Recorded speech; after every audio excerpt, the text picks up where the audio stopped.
पूर्व प्रसंग में वर्णन किए। श्री रघुनाथ जी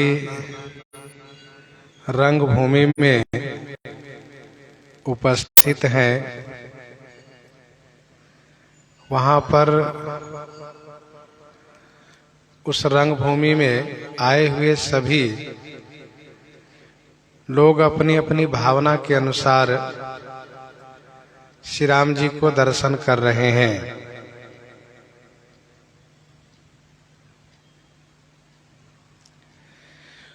गोस्वामी जी महाराज श्री राम जी की शोभा वर्णन कर रहे हैं। रंगभूमि में विराजित श्री राम जी कैसे दिख रहे हैं, तो गोस्वामी जी कहते हैं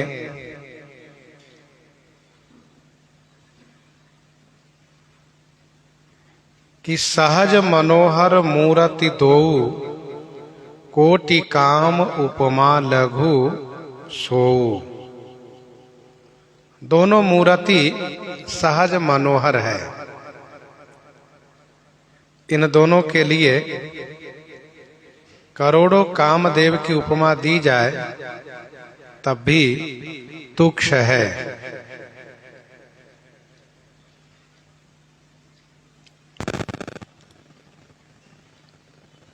श्री राम जी के मुख के सामने शरद पूर्णिमा के चंद्रमा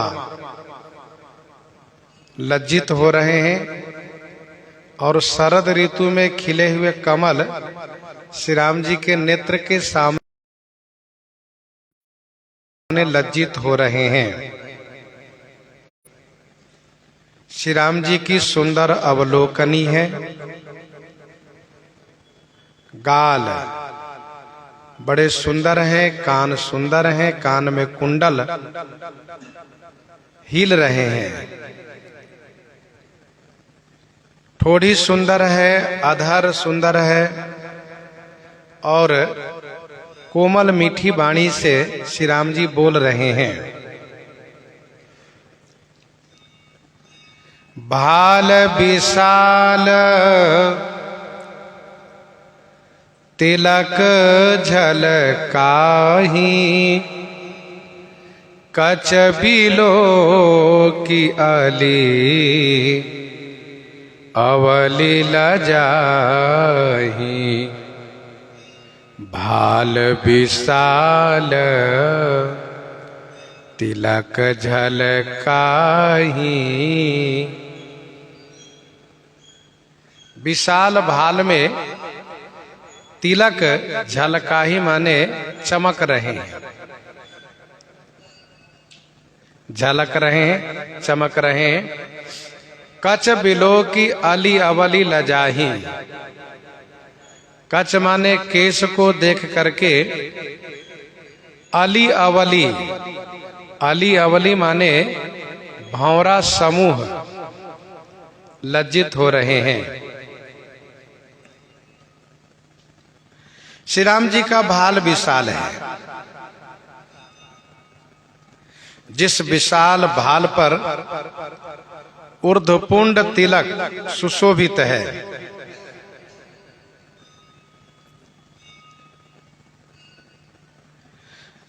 तिलक चमक रहे हैं। तिलक ललाट पटल दूती कारी। गीतावली उत्तरकांड 9 पद में गोस्वामी जी ने लिखा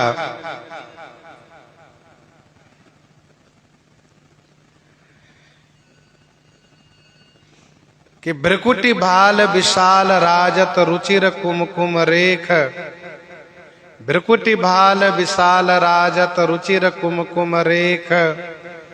भ्रमर द्वय रवि किरण ल्याए करण जनु उन्मेख।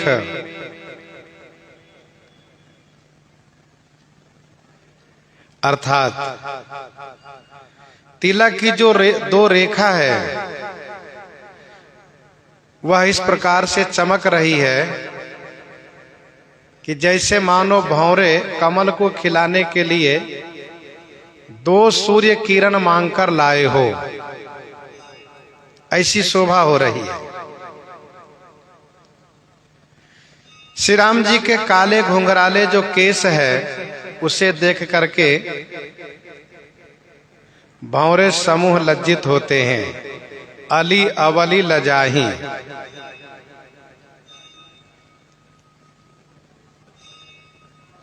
इतने सुंदर काले घुंघराले केस है। पीत चौतनी सिरन सुहाई, कुसुम कली बीच बीच बनाई।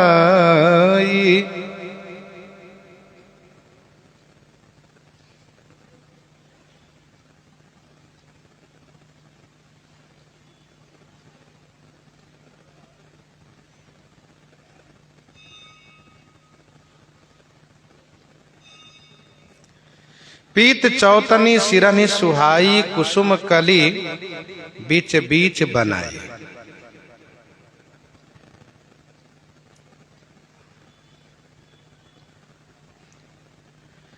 पीले रंग की चौगसिया टोपी है जो सिर पर सुशोभित हो रही है। कुसुम कली बीच बीच बनाई।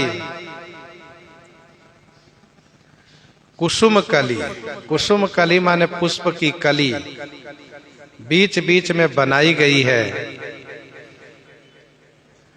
इसका दूसरा अर्थ ये भी है कि पीले रंग की जो चौतनी है अर्थात चौगसिया टोपी है, उसमें कुसुम की कली बीच बीच में बनाई गई है। यहाँ पर कुसुम कली का मतलब जो सचमुच फूल की कली होती है वह नहीं है। यहाँ पर रेशम की कली बनाई गई है। कुसुम एक पौधा होता है जिसमें फूल पीले रंग का होता है। तो पीले रंग की टोपी में कुसुम अर्थात कुसुम कली। कुसुम भी दो तरह के होते, एक कांटा वाला, एक बिना कांटा वाला। बिना कांटे वाले कुसुम की कली अर्थात पीले रंग की कली उसी टोपी में बनाई गई है। यदि बाहर से फूल की कली लगाई गई होती तो लिखा जाता कि कुसुम कली बीच बीच लगाई। तो लगाई शब्द नहीं है, बनाई है, अर्थात उसी में वह कली उभारी गई है, कली बनाई गई है। रेखै रुचिर कंबुकल ग्रीवा, रेखै रुचिर कंबुकल ग्रीवा, जनु त्रिभुवन सुखमा की सीमा, जनु त्रिभुवन सुखमा की सीमा।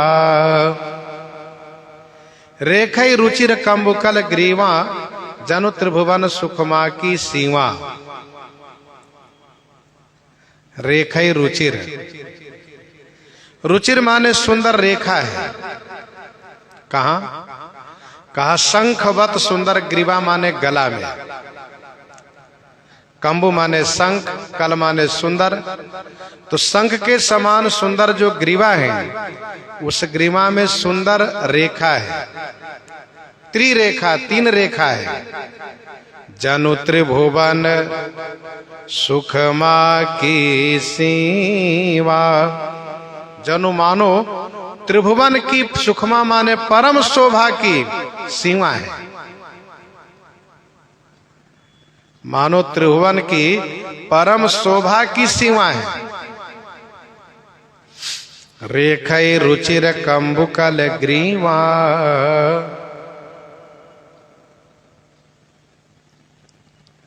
सुंदर रेखा है। गला की शोभा ऐसी लग रही है कि मानो त्रिभुवन की शोभा इसमें अटकी हुई है।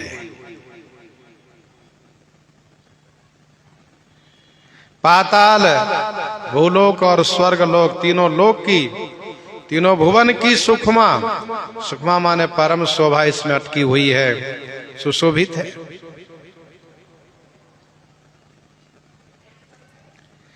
कुंजर मणिकंठा कलिता, कुंजर मणिकंठा कलिता, उरनी तुलसी का माल, वृषभ कंध के हरिठवनी, बल निधि बाहु विशाल, बल निधि बाहु विशाल। कुंजर मणिकंठा कलिता, उरनि तुलसी का माल, वृषभ कंध के हरिठवनी, बल निधि बाहु विशाल। कुंजर मणि माने गजमुक्ता मणि की कंठा है, कलित माने सुंदर है, तथा उरन ही माने वक्ष स्थल पर, हृदय पर तुलसी जी की सुंदर माला है। वृषभ कंध, वृषभ माने बैल के जैसे उन्नत, पुष्ट और चौड़ा कंधा है। केहरी ठवनी, केहरी माने सिंह की जैसी ठवनी है। ठवनी कहते हैं खड़े होने की शान को, तो सिंह की जैसी ठवनी है। और विशाल बाहु है, जो बल के निधि है, बल निधि बाहु विशाल। श्री राम जी के गले में कंठा भी है और कंठी भी है। कंठा कहते हैं बड़ी मणि को, बड़ी बड़ी मणि हो तो उसको कंठा कहते हैं, छोटी छोटी मणि हो, गुड़िया हो तो उसको कहते हैं कंठी। यहां पर उरन है तुलसी का माल। तुलसी की माला में कुछ संतों ने यह कहा कि तुलसी दल युक्त मंजरी की सुंदर माला है। तुलसी की मंजरी से युक्त, दो दल युक्त तुलसी की मंजरी की माला है, जो सुंदर सुगंधित है। दो दो दल युक्त मंजरी की सुंदर माला है, जो सुगंध युक्त है। अथवा तो सुंदर तुलसी की माला बनाई गई है, जैसा कि हम लोग कंठी रूप में, माला रूप में धारण करते हैं, पहनते हैं।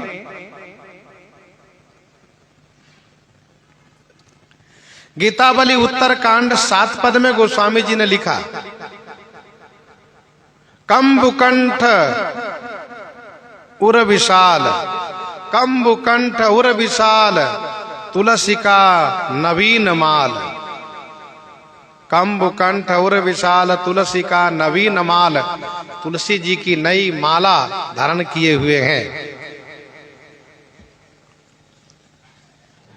कुंजर मणिकंठा कलिता, उरन तुलसी का माल। कुंजर मणि की कंठा है, इससे राजा का चिन्ह है, और उरन तुलसी का माल से वैष्णव का चिन्ह है।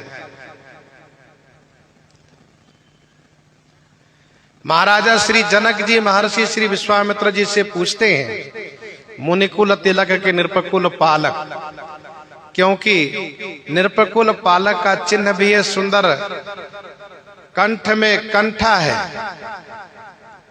और मुनिकुल तिलक इसलिए कहा क्योंकि उरन तुलसी का माल। तो श्री राम जी में राजा का भी चिन्ह है और वैष्णव का भी चिन्ह है।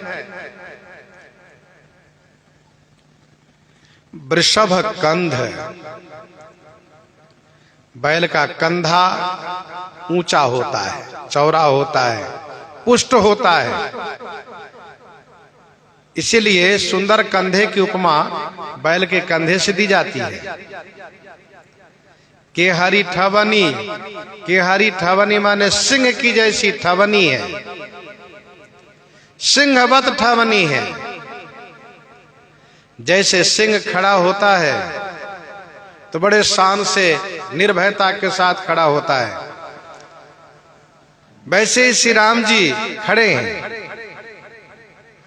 ठाढ़ भय उठी सहज सुभाए, ठाढ़ भय उठी सहज सुभाए, ठवनि जुबा मृगराज लजाए, ठवनि जुबा मृगराज लजाए।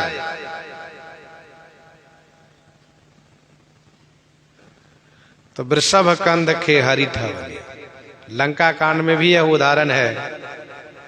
गयो सभा दरबार तब सुमिरि राम पद कंज, गयो सभा दरबार तब सुमिरि राम पद कंज, सिंह ठवन इत उत चितव, धीर वीर बल पुंज, धीर वीर बल पुंज। बल निधि बाहु विशाल, विशाल बाहु बल के निधि है।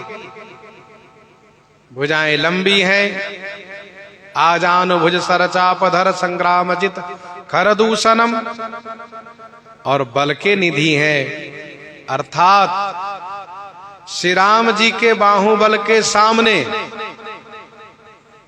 किसी के बाहुबल काम नहीं कर सकता। अथवा तो यूं कहिए कि सबके बाहुबल से जो काम नहीं हो सकता, वह काम श्री राम जी के बाहुबल से संपन्न होगा।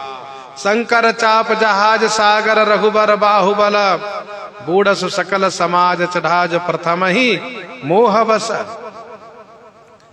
वृषभ कंद के हरि ठवनी, बल निधि बाहु विशाल, बलनिधि बाहु विशाल।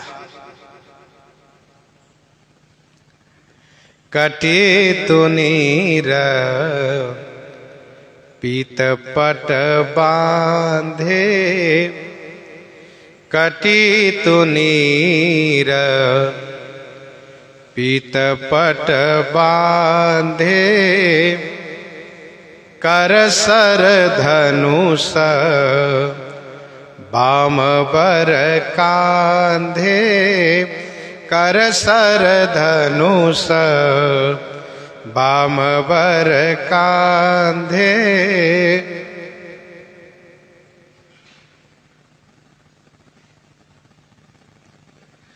कटी तुनीर पीत पट बांधे।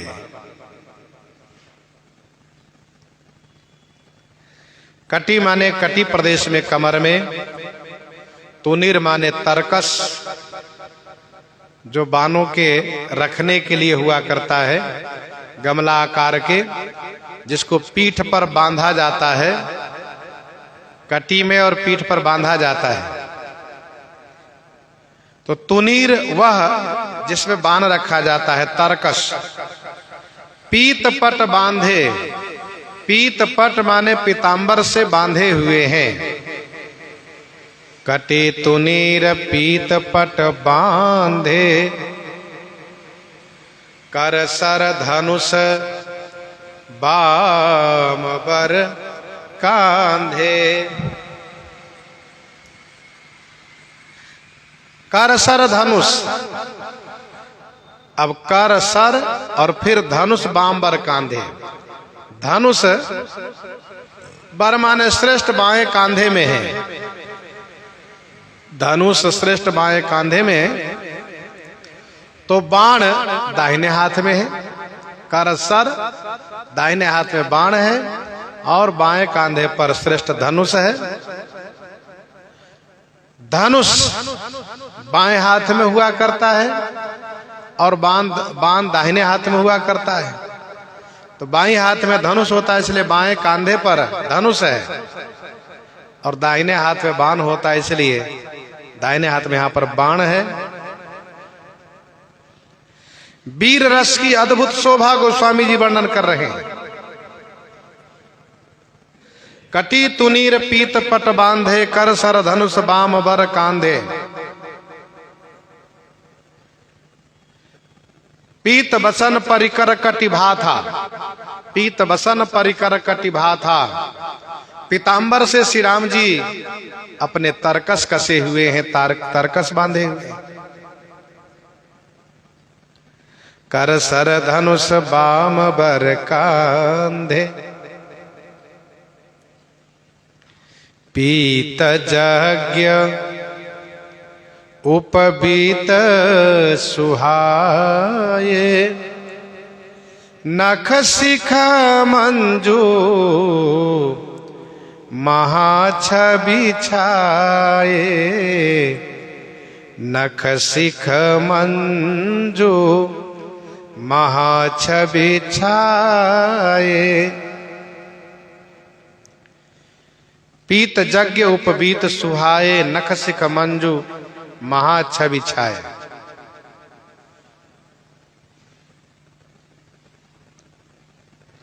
पीत यज्ञ उपबीत सुहाये। पीत माने पीले रंग के, यज्ञोपवीत, सुहाये माने सुंदर है। नख शिख मंजू महाछवि छाये। नख से शिखा पर्यंत, मंजू माने सुंदर हैं, श्री राम जी के शरीर पर महाछवि छाये, महान छवि छाई हुई है। पीत यज्ञ उपबीत सुहाये, नख शिख मंजू महाछवि छाये। पीले रंग के यज्ञोपवीत बड़े सुंदर लग रहे हैं। पीत जनेऊ महाछवि दे।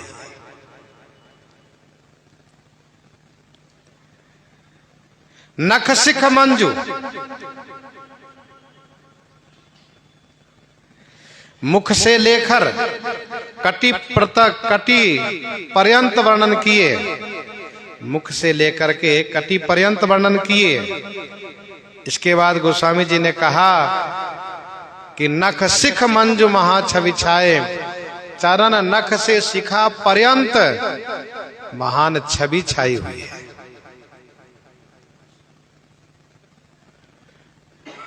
यह सुंदर वीर रस का स्वरूप है, श्रृंगार रसमय स्वरूप वर्णन है।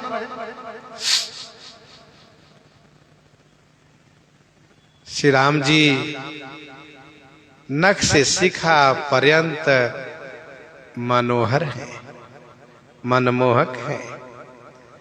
देखी लोग सब भय सुखारे। देखी लोग सब भय सुखारे। एकटक लोचन चलतन तारे। एकटक लोचन चलतन तारे। देख लोग सब भय सुखारे। एकटक लोचन चलतन तारे।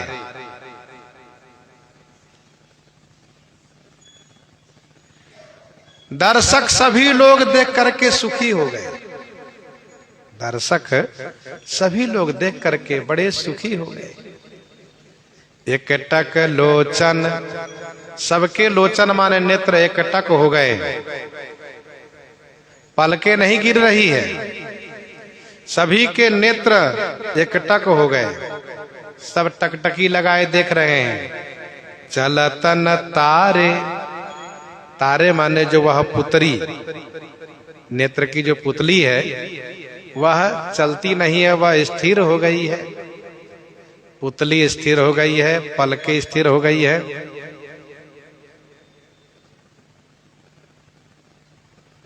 एकटक लोचन चलतन तारे। देखी लोग सब भय सुखारे। ध्यान दीजिएगा, यद्यपि कुछ लोग दुखारे भय भी, कुछ लोग दुखी भी हुए, लेकिन जिनकी संख्या ज्यादा होती है उन्हीं की प्रधानता होती है, उन्हीं की महत्ता होती है। बहुसंख्यक सुखी वाले हैं और दुखी होने वाले अल्पसंख्यक हैं। रहे असुर छल छोनि प्रवेशा, तिन प्रभु प्रगट काल सम देखा। भगवान श्री कृष्णचंद्र जी मथुरा के उस रंग भूमि में उपस्थित होते हैं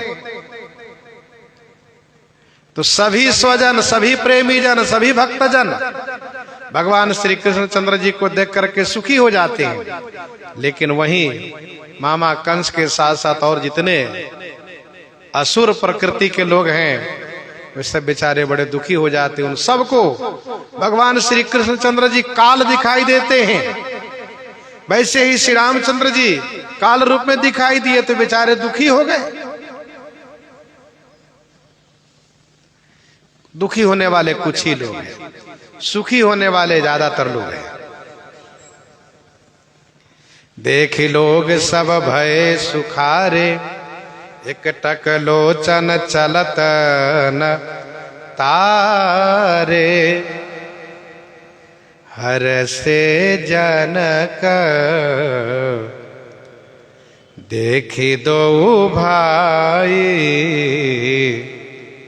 मुनि पद कमल गहे तब जाई। मुनि पद कमल गहे तब जाई। हर से जनक देखी दो भाई। हर से जनक देखी दो भाई। दोनों भाई को देख करके श्री जनक जी महाराज हर्षे माने प्रसन्न हो गए, खुश हो गए। मुनि पद कमल गहे तब जाई। तब जाई मुनि पद कमल गहे, तब जाकर के मुनि श्री विश्वामित्र जी के चरण कमल को पकड़ लिए। मुनि पद कमल गहे तब जाई।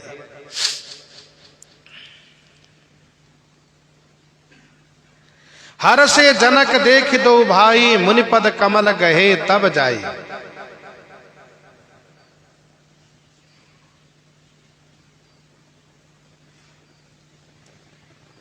श्री जनक जी महाराज दोनों भाई को देख करके बड़े प्रसन्न हो गए। वैसे सभी दर्शक अपलक नयन से दर्शन कर रहे हैं। श्री जनक जी तो महान प्रेमी हैं, इनका भी प्रेम बढ़ता गया, परंतु इन्होंने अपने प्रेम को रोका, ज्ञान के द्वारा प्रेम को रोका। कुछ समय देख स्नेह संभारा, बढ़त बिंदी जिमी घटज निवारा। क्योंकि व्यवहार करना श्री जनक जी को है। यदि श्री जनक जी भी जड़वत हो जाएंगे प्रेम में तो फिर महामुनि को कौन रंग भूमि दिखावेगा और कौन इनको सम्मान पूर्वक सुंदर आसन पर बैठावेगा। इसलिए श्री जनक जी महाराज प्रेम में होते हुए भी, प्रेम की मूर्ति होते हुए भी व्यवहारिक क्षेत्र को सकुशल निर्वहन करने के लिए अपने आप को संभालते हैं। दोनों भाई श्री राम लक्ष्मण जी को देख करके खुश हो गए। एकदम से मन में यह विचार आया कि इन्हीं के द्वारा मेरा मनोरथ पूरा होगा, यही धनुष तोड़ेंगे। दर्शन श्री राम लक्ष्मण जी को किए और चरण पकड़ लिए महामुनि विश्वामित्र जी। क्योंकि व्यवहारिक दृष्टि से श्री राम जी लक्ष्मण जी आयु में छोटे हैं, उम्र में छोटे हैं, इसीलिए उनका चरण पकड़ना एक अमर्यादित होगा, अशोभनीय होगा। इसलिए उनका चरण न पकड़ करके महामुनि विश्वामित्र जी के चरण पकड़ लिए।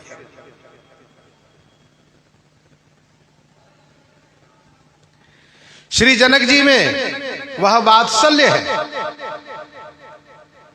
वह प्रेम है श्री राम जी के प्रति। महान ज्ञानी है तो महान प्रेमी भी है। श्री विश्वामित्र जी के चरण पकड़ लेते हैं और करी विनती निज कथा सुनाई,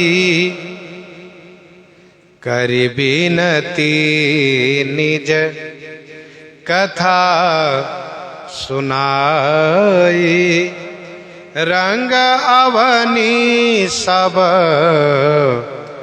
मुनि ही देखाई, रंग अवनी सब मुनि ही देखाई, करी विनती निज कथा सुनाई, करी विनती निज कथा सुनाई, रंग अवनी सब मुनि ही दिखाई। करी विनती अर्थात विनती करके श्री जनक जी महाराज ने निज कथा सुनाई, अपनी कथा सुनाई। रंग अवनी सब मुनि ही दिखाई, संपूर्ण रंग भूमि, रंग अवनी माने रंग भूमि, संपूर्ण रंग भूमि सब मुनि ही दिखाई, सब मुनियों को दर्शन कराए।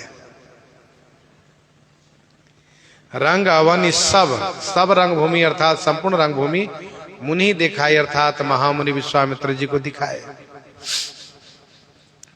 करी विनती निज कथा सुनाई। श्री जनक जी महाराज श्री सीता जी की उत्पत्ति, श्री सीता जी के लिए धनुष को प्राण में रखना और किस प्रकार से यह 1 वर्ष से यज्ञ चल रहा है, इस यज्ञ के काल में कैसी कैसी बाधाएं आई है, वह सब कथा श्री मिथिलेश जी ने महामुनि को सुनाई।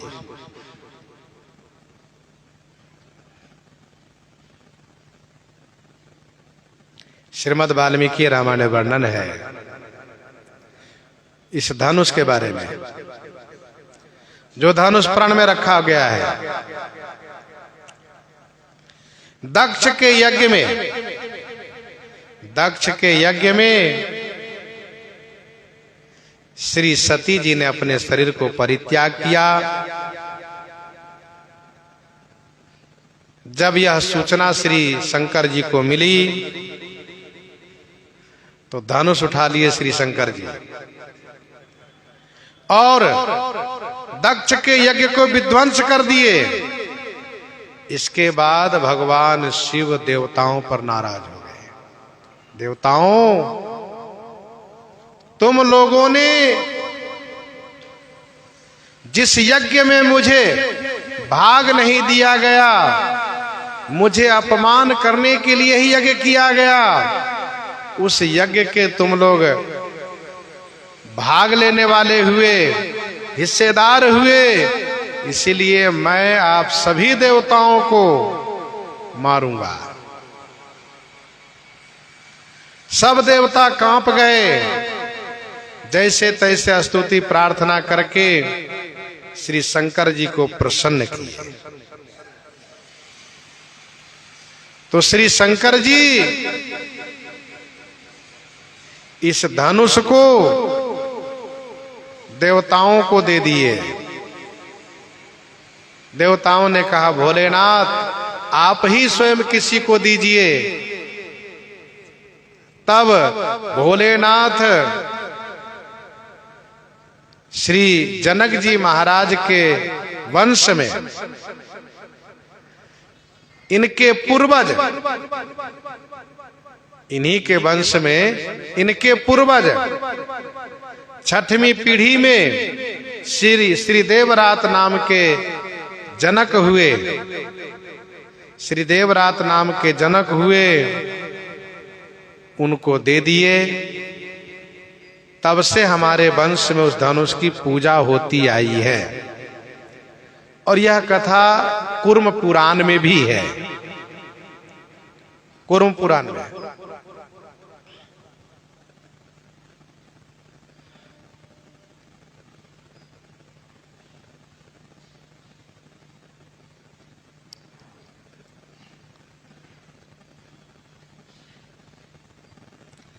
यह बात अन्य ग्रंथों में भी कही गई है, जैसे ब्रह्मांड पुराण, महाभारत, अध्यात्म रामायण, सब में बात कही गई है कि श्री जनक जी महाराज के पूर्वज को भगवान शिव ने धनुष दिया है।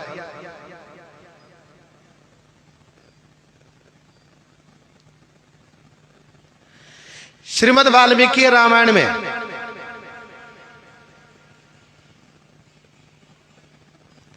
यह वर्णित है।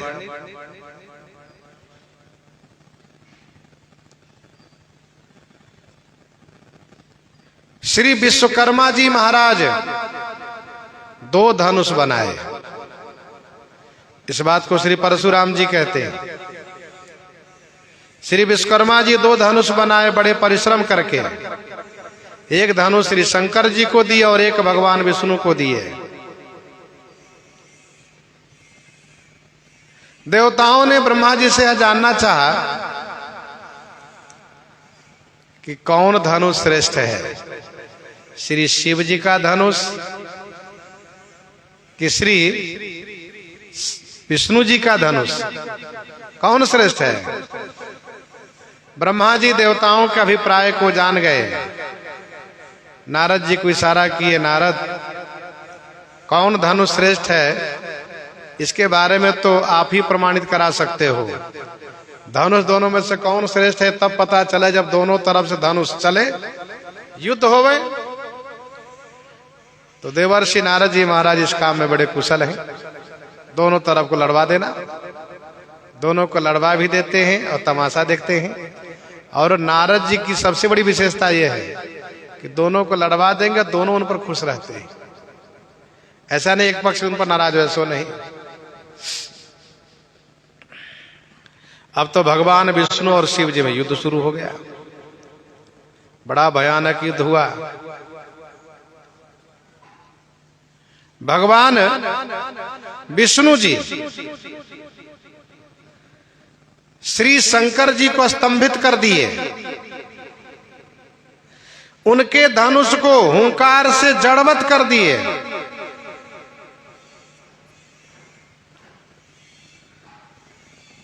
तो भगवान शिव ने देखा धनुष तो चल ही नहीं रहा है, हम खुद जड़वत हो गए, धनुष जड़ हो गया। तो भगवान शिव को इस बात को लेकर के बड़ा कष्ट हुआ कि बताओ, कि धनुष के कारण हम दोनों को लड़ना पड़ा, युद्ध करना पड़ा, इसलिए ये धनुष मैंने रखूंगा। अब जहां इतना स्नेह है, हरि हर, श्री हरि और हर, सेवक स्वामी सखा सीएपी के, और इस धनुष के कारण दोनों में लड़ना पड़ा। इसलिए यह धनुष श्री देवराज जी को दे दिया गया। आप रखिए और इनकी पूजा कीजिए।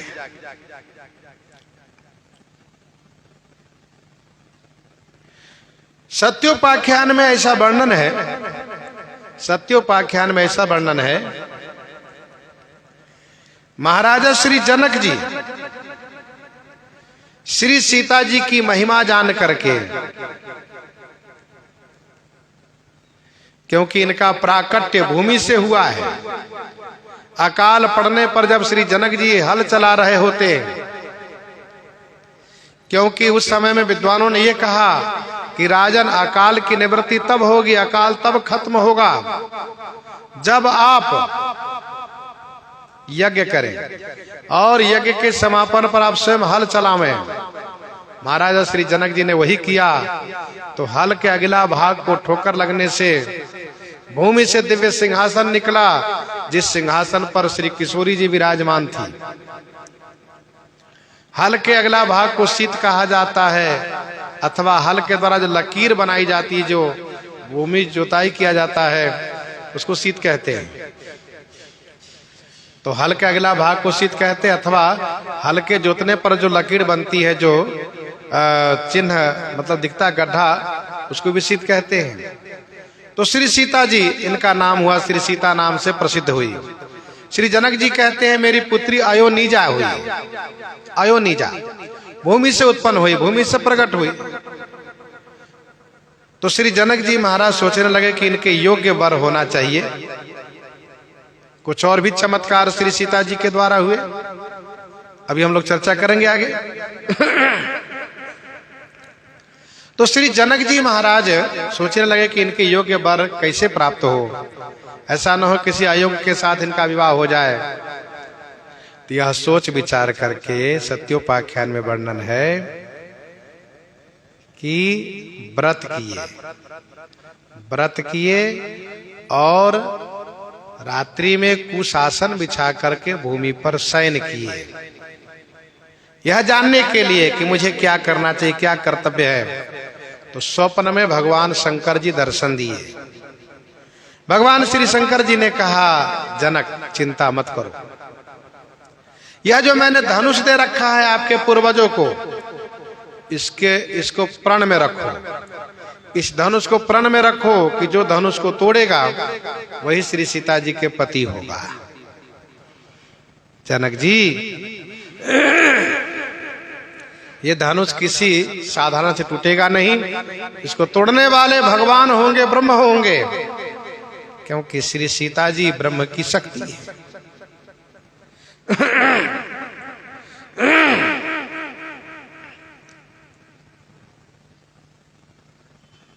यही बात देवर्षि नारद जी ने एक बार श्री जनक जी से कही, राजन श्री सीता ब्रह्म की शक्ति है, आप ध्यान रखिएगा कि इनका विवाह किसी अनाधिकारी के साथ न हो। यह बात देवर्षि नारद जी ने भी कही है। देवर्षि नारद जी श्री सीता जी के प्राकट्य काल में ही आए हुए थे, बाद में आना जाना उनका रहा है हमेशा। ऋषि नारद आए नाम सुना, स्पष्ट वर्णन है स्तुति में।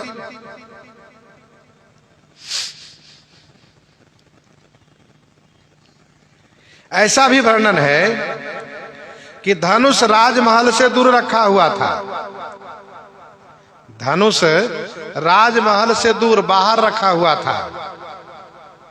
श्री जनक जी नित्य पूजा के लिए जाया करते थे। एक दिन पिताजी के साथ पीछे लग करके स्वयं चली गई।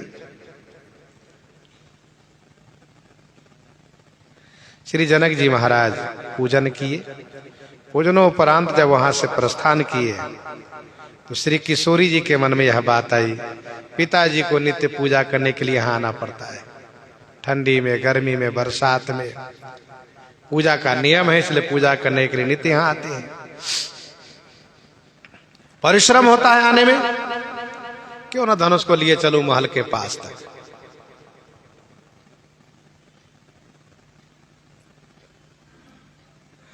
ऐसा विचार करके धनुष को उठा लेती है, धनुष को इसके टांग लेती है, चल देती है।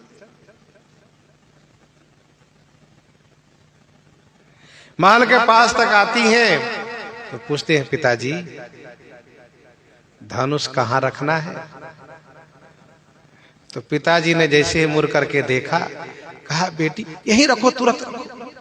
अरे इतना भारी धनुष तुम कैसे उठा लाई। श्री किशोरी जी ने रख दिया। जनक जी महाराज उठाए, उठ नहीं रहा है। श्री किशोरी जी उठा लाई।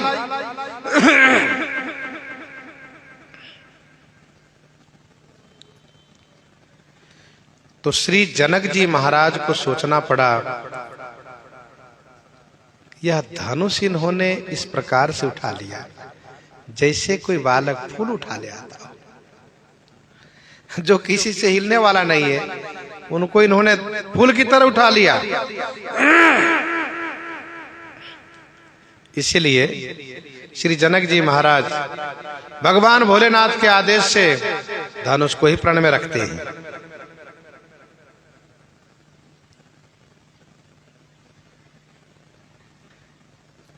दूसरी कथा यह है,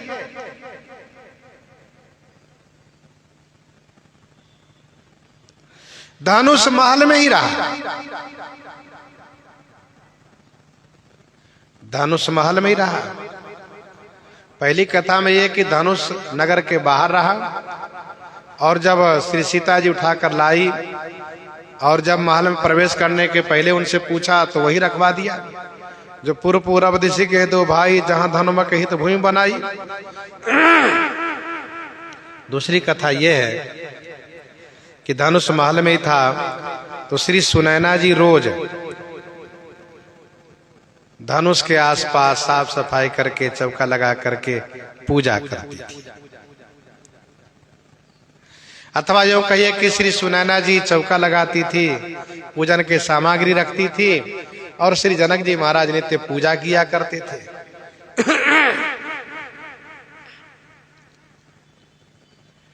एक दिन श्री सुनैना जी किसी कार्य की व्यस्तता में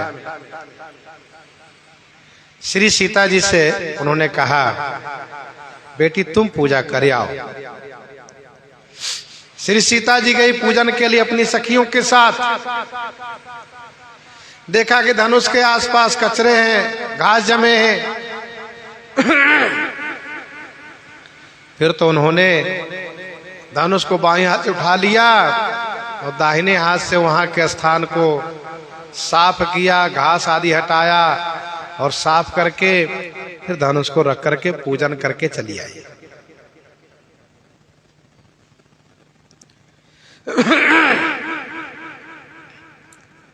यह जब श्री जनक जी को जानकारी हुई तब उनके मन में चिंता हुई और फिर उन्होंने धनुष को प्रण में रखा।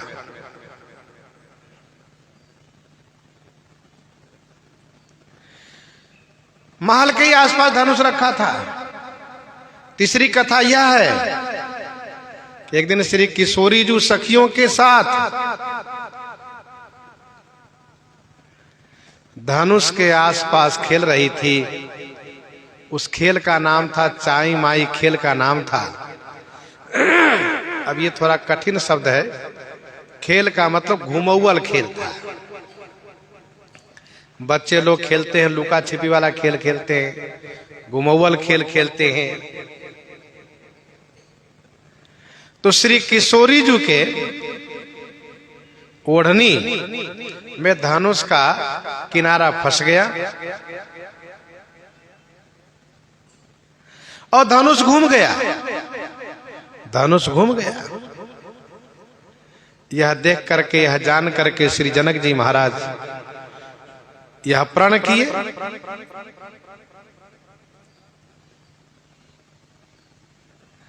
श्री जनक जी महाराज ने यह कहा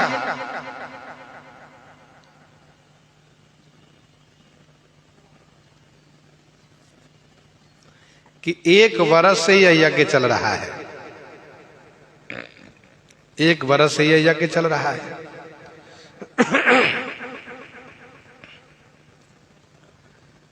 रावण, बानासुर, इन लोगों ने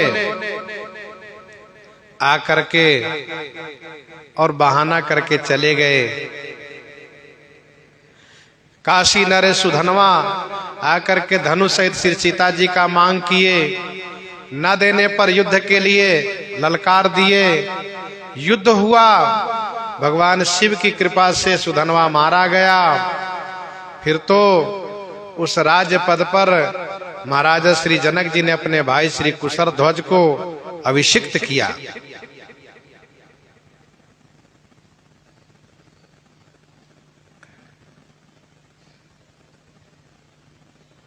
तो यह धनुष गोस्वामी श्री तुलसीदास जी महाराज कहते हैं कि यह भगवान शिव का वही धनुष है जिस धनुष से भगवान शिव ने त्रिपुरासुर को मारा है।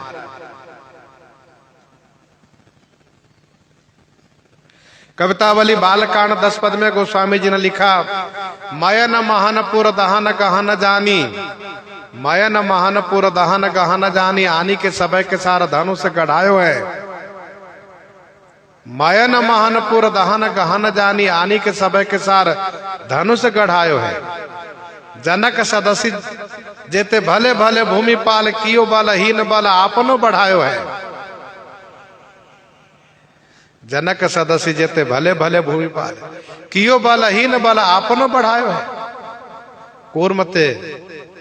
कूर्म पीठ ते कठिन आती, ये बड़ा कठोर धनुष था, किसी से धनुष हिला भी नहीं। कुलिस कठोर कूर्म पीठ ते कठिन आती, हठी न पिनाक काहू चपरी चढ़ायो है। तुलसी सो राम को सरोज पानी परसत ही, टूट्यो मानो भारत पुरारी ही पढ़ायो है।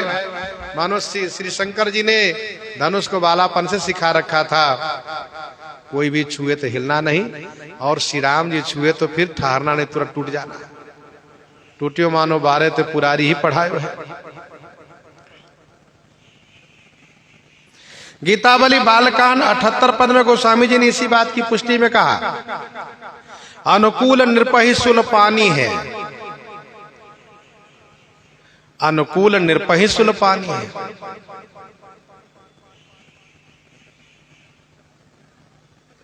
भगवान शिव पहले ही धनुष दिए इस वंश में।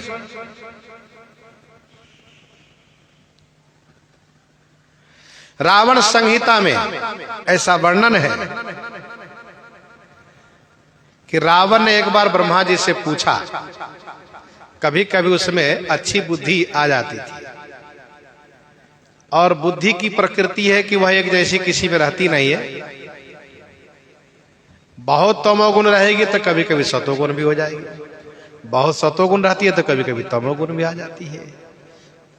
तमोगुण भी बुद्धि में आ जाता है, बुद्धि तमोगुण हो जाती है। रावण ने ब्रह्मा जी से पूछा, ब्रह्मा जी मैं सोचता हूं मेरी भी मुक्ति हो। तो ब्रह्मा जी को मन ही मन हंसी आती है, एक तरफ मरना भी नहीं चाहता, दूसरी तरफ चाहता है कि मुक्ति भी हो। अच्छा श्री ब्रह्मा जी ये बताइए कि मेरी मुक्ति का क्या उपाय है।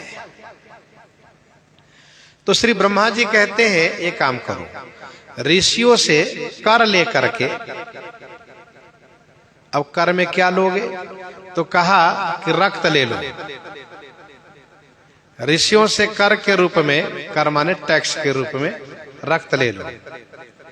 जब सब तुम्हें टैक्स देता है, सभी लोग तुम्हें कर देते हैं, टैक्स देते हैं, तो मुनि लोग क्यों नहीं देंगे, वे भी देंगे, उनसे लो।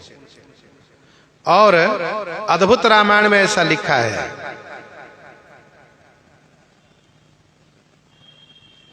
कि वह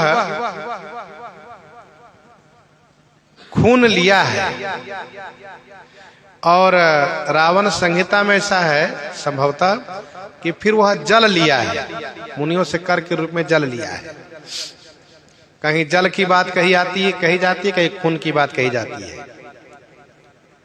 श्री ब्रह्मा जी ने कहा उस कर को लेकर के और तुम्हें घड़े में बंद करो और जनकपुर की भूमि में गाड़ दो, तुम्हारी मुक्ति का विधान बन जाएगा, तुम मुक्त हो जाओगे संसार से। रावण ने कहा तो बहुत बढ़िया उपाय है। तुरंत ऋषियों से कर के रूप में लिया है। अब कल्प भेद से खून दिए हो मुनि लोग, चाहे जल दिए हो।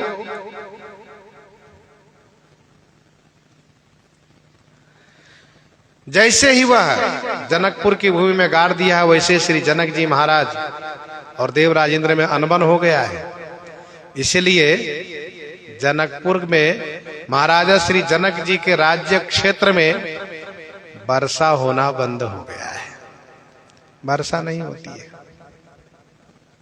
अकाल पड़ गया।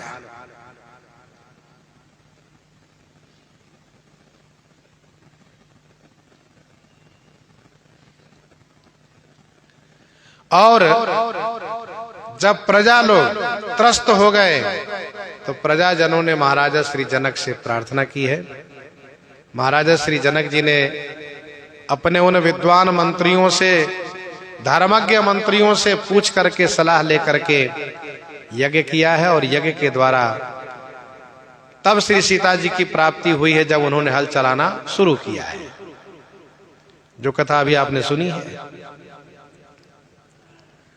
तो श्री जनक जी महाराज श्री सीता जी की उत्पत्ति, धनुष को प्रण में क्यों रखा, यह कथा, और कब से यज्ञ हो रहा है यह कथा, यज्ञ में जो लोग आए उसका परिणाम क्या हुआ वह कथा, करि विनती निज कथा सुनाई, रंग अवनि समुनि ही दिखाई। संपूर्ण रंग भूमि महर्षि विश्वामित्र जी को इन्होंने दिखाया। जहाँ जहाँ जाही, जहाँ जहाँ जाही, कुंवर बर दो, तह तह चकित चितव सब को, तह तह चकित चितव सब को, जहाँ जहाँ जाही कुंवर बर दो। दो बर कुंवर जहाँ जहाँ जाही, दो माने दोनों, बर कुंवर माने श्रेष्ठ राजकुमार जहाँ जहाँ जाते हैं, तहाँ तहाँ चकित चितव सब को, तहाँ तहाँ माने वहां वहां, सब को माने सभी कोई, चकित होकर के, चौकन्ने होकर के, चिता माने देखने लगते हैं, देखते ही रह जाते हैं। वाह, सरकार रंग भूमि के देखने के बहाने से सभी को अपना दर्शन सुलभ करा रहे हैं। जहां जहां जाए कुंवर बर दो, तहां तहां चकित चितव सबको। महाराजा श्री जनक जी ने महर्षि विश्वामित्र जी को रंगभूमि दिखाई है। महर्षि विश्वामित्र जी देखने के बाद बहुत प्रशंसा करते हैं,